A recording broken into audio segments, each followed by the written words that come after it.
Hello friends, அனைவருக்கும் வணக்கம். இந்திய அரசியல் சாசனம், தட் இஸ் இந்தியன் கான்ஸ்டிடியூஷன். இதில் ஏற்கனவே ஒரு எபிசோடு போட்டிருக்கோம். 250 days ப்ரோக்ராமில் that was the first episode. அதோட தொடர்ச்சி தான் இப்போ இந்த எபிசோடு. இதுலேயும் நாம் இப்போ இந்திய அரசியல் சாசனம் பற்றி தான் பார்க்க போகிறோம். இதில் நம்ம ஸ்டார்ட் பண்ணும்போது இந்திய அரசியல் சாசனத்தோட பகுதிகளை பற்றி பார்க்க ஆரம்பித்தோம். அதாவது பார்ட்ஸ் அப்படிம்பாங்க. இந்த பகுதிகள் எதுக்கு ஃபஸ்ட்டு வருதுன்னா, நிர்வாகத்துக்காக நம்ம நாட்டில் நிறைய பிரிவுகளை ஏற்படுத்துகிறோம். ஒன்று ஃபஸ்ட்டு டிஃபைன் பண்ணுறோம், இதெல்லாம் எப்படி இருக்கணும் அப்படின்ட்டு. அந்த மாதிரி டிஃபைன் பண்ணிவிட்டு அதை ஒன்று ஒரு பார்ட்டில் போடுறோம். அதே சமயத்தில் எதுக்கு முன்னுரிமை தர்றது அப்படிங்கிறது பார்த்தா போடுறோம். நீங்கள் முதல் எபிசோடு பார்த்தீங்கன்னா தெரியும் உங்களுக்கு. இப்போ அதோட தொடர்ச்சி தான் இது. இப்போ நம்ம நாட்டோட நிலப்பகுதியை நிர்வாகத்துக்காக வேண்டி பகுதியாக பிரிக்கிறோம். அதில் முக்கியமான பெரும்பகுதிகள் அப்படிங்கிறது 3. ஒன்று இந்திய ஒன்றியம், அதாவது சென்ட்ரல் கவர்மெண்ட். அதுவே நாடு பூரா தன்னுடைய நிர்வாகத்தை ஃபஸ்ட்டு எடுத்துக்குது. அதுக்கப்புறம் நம்ம ஒட்டுமொத்த நாட்டை தனித்தனியாக பிரிக்கிறோம். அதுதான் நாம் மாநிலங்கள் அப்படின்னு சொல்கிறோம். இப்போ இந்த மாநிலங்கள் சுயமாகவே ஆட்சி பண்ணிக்கிறாங்க. ஒரு மாநிலத்துக்கும் தனித்தனியாக அசம்பிளி இருக்குது, தட் இஸ் சட்டப்பேரவைன்னு சொல்கிறோம் இல்லையா, அது இருக்குது. ஸோ அங்கேருந்து அந்த மாநிலத்தை ஆட்சி செய்யக்கூடியவங்க தான் எம்எல்ஏஸ், அதாவது சட்டமன்ற உறுப்பினர்கள் அப்படின்னு சொல்கிறோம் இல்லையா, அவங்க. அடுத்தது பார்த்திங்கன்னா சில பகுதிகளை யூனியன் கவர்மெண்ட் நேரடியாக ஆட்சி செய்வாங்க. அதெல்லாம் நாம் யூடிஸ் அப்படிம்போம், யூனியன் டெரிட்டரிஸ். இப்போ இந்த யூனியன் டெரிட்டரிஸ் எத்தனை இருக்குது, அதெல்லாம் என்னென்ன, அதோட கேபிட்டல்ஸ்லாம் என்ன, இதை பூரா நீங்கள் படிச்சுக்கணும். In due course of time நாங்கள் மேப்பை பற்றி நடத்துவோம். இப்போது மாநிலங்கள் வரைக்கும் பிரித்தாச்சு. அடுத்தது யூனியன் டெரிட்டரிஸை பிரித்து எல்லாத்தையும் டிஃபைன் பண்ணியாச்சு. அதெல்லாம் எப்படி நிர்வாகம் பண்ணுறது அப்படின்னு சொல்லிட்டு அதுக்கான சட்டத்திட்டங்களை பூரா தொகுத்து ஒரு பகுதியை கொடுத்தாச்சு. அடுத்தது நம்ம நிலப்பரப்பை இன்னும் சின்ன சின்ன பகுதிகளாக பிரிக்கிறோம். அதாவது பிரிக்கலை, ஏற்கனவே பிரிஞ்சு இருக்கிற பகுதிகளை நாம் நிர்வாகம் பண்ணுறோம். இப்போ உதாரணத்துக்கு மாநிலங்களை பிரிக்கிறோம், ஆனால் கிராமங்களை பிரிக்கிறதில்ல. கிராமங்கள் அப்படியே இருக்கிறது தான். இப்போ அங்கங்கே இருக்கக்கூடிய கிராமத்தை அப்படியே அங்கேயே வச்சு நிர்வாகம் பண்ணணும். ஒவ்வொன்றுக்கும் தொட்ட 90க்கும் நம்ம அங்கே போயிட்டு மத்திய சர்க்கார்கிட்டே அல்லது மாநில சர்க்கார்கிட்டே கேட்டுட்டு இருக்கக்கூடாது. இப்போ அவங்களுக்கு அங்கே நிர்வாகம் வேணும். அதனால் அந்த நிர்வாகத்துக்கு தேவையான சட்டத்திட்டங்களை பூரா தொகுத்து அதை தனியாக நாம் குறிப்பிடுறோம். அந்த மாதிரி தொகுத்து நாம் எழுதுகிற சட்டத்திட்டங்களை 9வது பகுதியில் போடுறோம். அதுக்கு நாம் என்ன சொல்லுவோம், கிராம பஞ்சாயத்து அப்படிம்போம். அதாவது பஞ்சாயத்து ராஜ்னு சொல்கிறோம் இல்லையா, அதுதான் வில்லேஜ் பஞ்சாயத்து. அடுத்தது கிராமங்களுக்கான நிர்வாகம் இப்படி இருக்கணும் அப்படின்னு சொல்லி வரையறுத்துட்டு நகரங்களுக்கு போகிறோம். இப்போ அந்த நகரங்களை எப்படி நிர்வாகம் பண்ணுறது அப்படின்னு சொல்லிட்டு அங்கே டவுன் பஞ்சாயத்துக்கு தனியாக சட்டத்திட்டங்கள் போடுறோம். அந்த சட்டத்திட்டங்களை வகுத்து அதை பூரா தொகுத்து ஒரு பகுதியில் வச்சிடறோம். அதுதான் உங்களுக்கு 9A. இப்போது நிலப்பரப்புகளை மேஜர் டிவிஷன்ஸாக பிரித்து நிர்வாகத்துக்காக நாம் எல்லாம் சரி பண்ணிட்டோம். அடுத்தது இருக்கக்கூடிய ஊர்கள், அதாவது கிராமங்கள், நகரங்கள், இவற்றையெல்லாம் நிர்வாகம் பண்ணுறது நம்ம தனியாக சட்டத்திட்டங்கள் போட்டு தொகுத்துக்கிறோம். அதுக்கு அடுத்தது மக்களுடைய வாழ்க்கை முறை. இப்போ எப்படி வாழ்ந்துக்கிட்டு இருக்கோம் நீங்களே யோசிச்சு பாருங்கள்.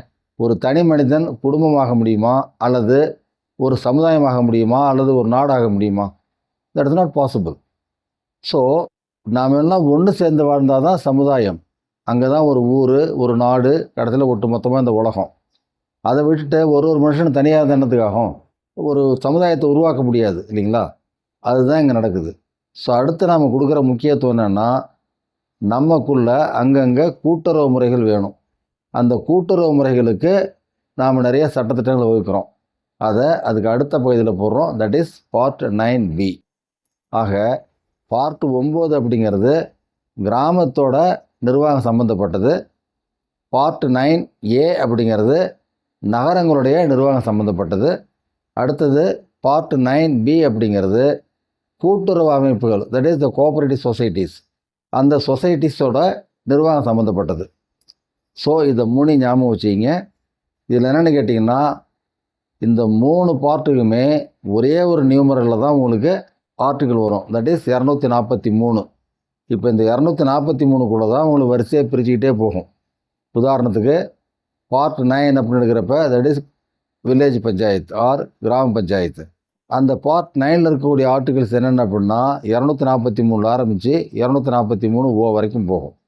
இந்த மாதிரி ஒன்றுக்கு இருக்குது. ஆக மொத்தத்தில் அந்த ஆர்டிக்கிளோட நியூமரல் ஹெட்டிங் அப்படிங்கிறது 243 தான். அதே போல் பார்ட்ஸ் எத்தனைன்னு பார்த்தீங்கன்னா நமக்கு மொத்தம் 25 பகுதிகள் இருக்குது. அந்த 25 பகுதிகளில் நம்பர்ஸ்னு பார்த்தீங்கன்னா தட் இஸ் நியூமரல்ஸ் அப்படின்னு பார்த்தீங்கன்னா 22 தான் இருக்கும். So don't get confused. இதில் என்னென்னு கேட்டிங்கன்னா 1 2 3 4 5 6ன்னு வரிசை 22 வரைக்கும் இருக்கும். இதில் 7வது பார்ட் ஆல்ரெடி ரிப்பீல்டு. அது ஏன் என்னென்னு உங்களுக்கு இதுக்கு முன்னாடி எபிசோடில் சொல்லியிருக்கேன். தட் இஸ் எபிசோட் நம்பர் 1 அதில் சொல்லியிருக்கேன். அடுத்தது பார்ட் 4க்கு 4Aன்னு ஒன்று இருக்குது. அது உங்களுக்கு கடமைகள் சம்மந்தப்பட்டது. கடமைகள்னால் என்ன, ஒரு இந்தியனுக்கும் அடிப்படை கடமைகளும் கொஞ்சம் இருக்குது. அந்த கடமைகளும் நம்ம சரிவர செய்யணும். அது பார்ட் 4A. இப்போ இந்த பார்ட் 4Aலாம் எப்போ இன்சர்ட் பண்ணுறாங்க, எந்த அமெண்ட்மெண்ட்டில் வருது, இது எல்லாமும் நான் பின்னாடி டீட்டெயிலாக சொல்கிறேன். First try to develop an outline about constitution. அதுக்கப்புறம் தான் நம்ம அதுக்குள்ளே ஒன்று டீட்டெயிலாக படிக்க முடியும். ஸோ இங்கே பார்ட் 4க்கு பார்ட் 4A அப்படின்னு ஒன்று இருக்குது. ஸோ அங்கே உங்களுக்கு தனியாக ஒரு நியூமரல் கிடையாது. அது ஒரு சப்டிவிஷன் மாதிரி போயிடுது, ஏபி அப்படின்ட்டு. அதே போல் பார்ட் 9க்கு பார்த்தீங்கன்னா 9A அண்ட் 9Bன்னு 2 இருக்குது. இப்போ எத்தனை ஆச்சு, 3 ஆயிடுச்சிங்களா? அடுத்தது 14 எடுத்திங்கன்னா 14Aன்னு ஒன்று இருக்குது. இதை பற்றி ஒன்றையும் நாம் டீட்டெயிலாக அப்புறம் பார்க்கலாம். இதுக்குள்ளே ரொம்ப அதிகமாக இப்போவே ஒரே எபிசோடில் பார்க்க வேண்டாம். அது நிறையா இருக்குது, சிறுக பார்ப்போம். அந்த பழைய வீடியோவில் நான் சொல்லியிருக்கேன், நல்லா கவனிச்சிங்க. திரும்ப நான் சொல்லுவேன், நீங்கள் திரும்ப படிக்கணும், வேறு வழி இல்லை. ஏன்னா இது பூரா கொஞ்சம் ட்ரை சப்ஜெக்ட்டு. இது கணக்கு போடுற மாதிரி போட்டு புரிஞ்சுக்கிட்டு போகிற விஷயம் கிடையாது. அதே சமயத்தில் கதை புஸ்தகம் படிக்கிற மாதிரி சினிமா பார்க்குற மாதிரி ஞாபகம் வச்சுக்க முடியாது. So please take your own interest. நீங்கள் தான் இதில் முழுக்க ஈடுபாட்டோடு படிக்கணும். இது உங்கள் வாழ்க்கை சம்மந்தப்பட்டது. 1/2 மார்க் 1 மார்க்கில் போயிடுச்சு அப்படின்னாக்கா எவ்வளோ பெரிய வருத்தமாக இருக்கும், யோசிச்சு பாருங்கள். So it is better not to create boredom when you study. So சிறுக பார்ப்போம், அப்படியே கொஞ்சமாக கவர் பண்ணிடலாம். ஓகே ஃப்ரெண்ட்ஸ், கவனித்தமைக்கு மிக்க நன்றி. அனைவருக்கும் வணக்கம். உங்கள் கருத்துக்களை கமெண்ட் மூலம் சொல்லுங்கள். உங்கள் விருப்பத்தை லைக் மூலம் சொல்லுங்கள். மற்றவர்களின் நன்மைக்காக ஷேர் செய்யுங்கள். எங்களை ஊக்கப்படுத்த சப்ஸ்கிரைப் செய்யுங்கள். அனைவருக்கும் நன்றி.